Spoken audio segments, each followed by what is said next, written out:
Première question à l'un et à l'autre, et on va développer sur vos thèmes respectifs ce qui est en train de se passer en ce moment là sur les marchés des cryptos. C'est inquiétant ou pas, Yorick? C'est les soldes. Ouais. Et donc moi j'aime bien les soldes. Il y a une saisonnalité comme ça. C'est une très bonne nouvelle. Je préfère que le prix est bas plutôt que quand il est C'était monté trop, 60 000 hein, je crois, le record du Bitcoin. 70 000 même. Non mais je pense que ça va bien se passer. Il va baisser jusqu'à on a déjà entendu 1000, ça quelque part. 25 000, 20 000. Ouais. Mais quand dans quelques mois il aura atteint 100 000, 150 000, beaucoup de gens regretteront amèrement les moments que nous vivons en ce moment. Donc ça va à 100, 150 000 d'ici quelques mois. Hein. Vous êtes confiant là-dessus. Quelques années. Quand tu regardes une vidéo, il faut partager et mettre les likes. Abonnez-vous et cliquez aussi sur la petite cloche de notification pour ne rien rater de nos prochaines vidéos. N'oubliez pas de partager aussi la vidéo et de la liker. Les banques et les cryptos, c'est pas tout à fait évident, hein, mais aux États-Unis, plusieurs grands établissements développent des services sur cette classe d'actifs, un signal fort envoyé. En Europe et en France particulièrement, la poussée demeure encore timide. Valentin Grille. C'est devenu une tendance outre-Atlantique, les banques américaines se ruent sur les crypto-monnaies. Goldman Sachs vient de lancer un prêt garanti par du Bitcoin, Morgan Stanley, JP Morgan ou encore Wells Fargo ont toutes sauté le pas depuis un an, souligne Pauline Armandet, journaliste à BFM Business. Et l'histoire du jour, Antoine, c'est le retour du loup de Wall Street qui s'intéresse particulièrement aux crypto-monnaies en ce moment. Jordan Belfort lui-même, l'anti-héros du film de Scorsese incarné par Leonardo DiCaprio, eh bien il est de retour, étonnamment sur le terrain des cryptos. Étonnamment pourquoi? Parce que depuis qu'il était sorti de l'ombre et de ses déconvenus passés à la postérité, il n'avait de cesse de critiquer les crypto-monnaies, les considérant comme des arnaques, des placements infructueux, pas dignes d'intérêt. Eh bien voilà qu'il a changé d'avis. Il a investi dernièrement dans plusieurs startups qui travaillent sur les cryptos et la blockchain. Et la semaine dernière, il a même donné son premier séminaire sur le sujet avec une dizaine d'investisseurs et entrepreneurs. Le ticket d'entrée n'était pas donné d'ailleurs, hein. Globalement c'était le prix d'un bitcoin, 40 000 $ par tête pour phosphorer un peu sur le sujet, investissement, technologie crypto, NFT même, et en tête un projet de crypto-monnaie thématique sur les animaux domestiques, et payer la nourriture, les soins, etc. de ces animaux, tout ça sur la blockchain. Plein d'idées, mais pour la petite histoire, la conversion de Jordan Belfort au crypto ne s'est pas faite sans mal. Il a quand même commencé par se faire voler pour 300 000 $ de crypto dans lesquels il avait investi, s'est fait pirater son portefeuille. Donc il reste un petit peu de chemin à l'ex-loup de Wall Street pour devenir le loup des cryptos. J'espère que votre public nous écoute en ce moment.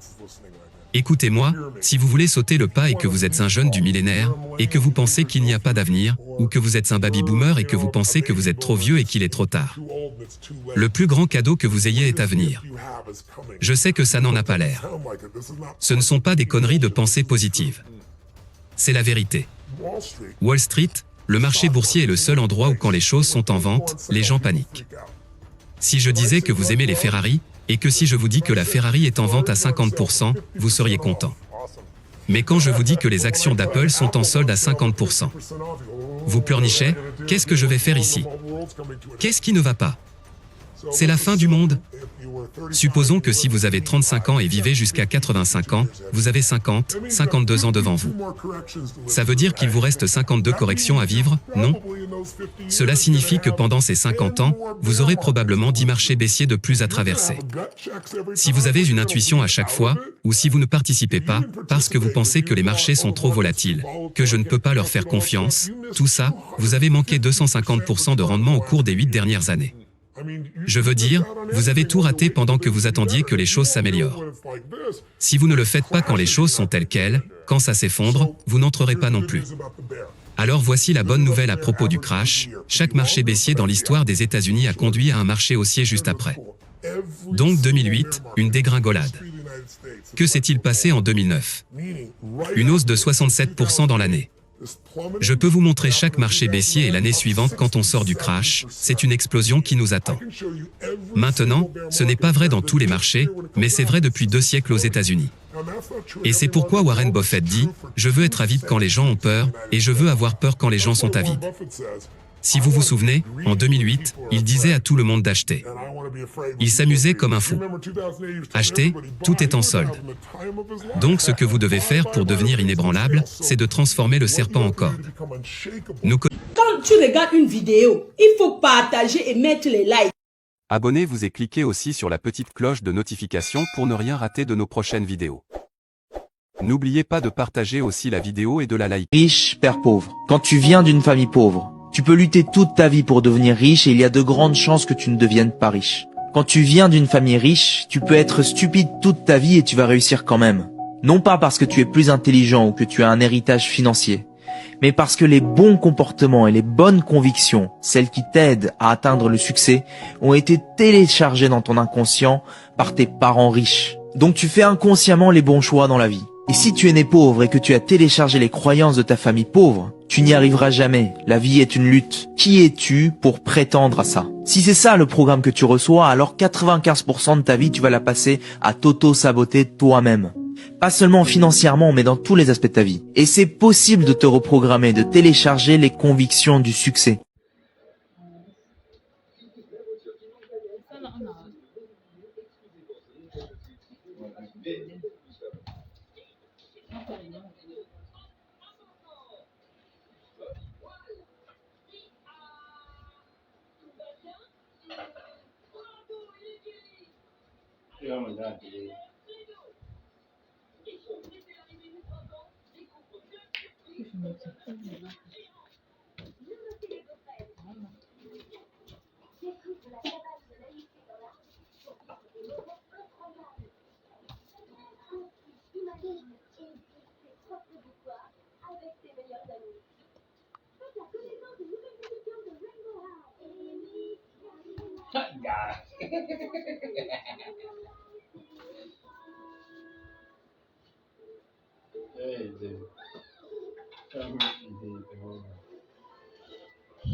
L'or va monter cette année.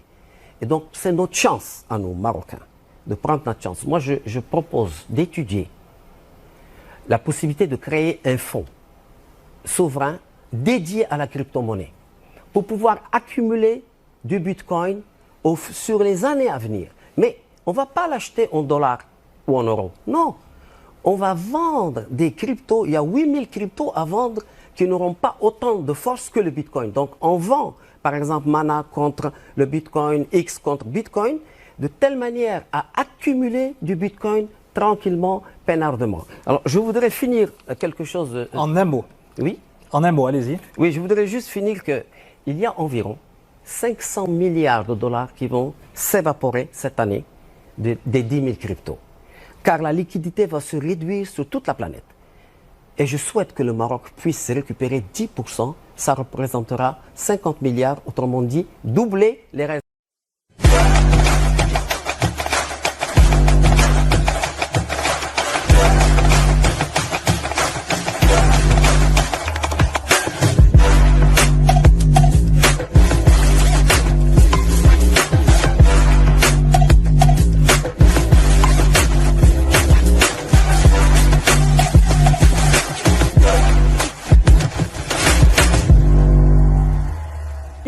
Quelque chose... En un mot. Oui.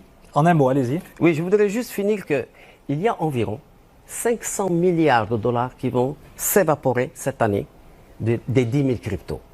Car la liquidité va se réduire sur toute la planète.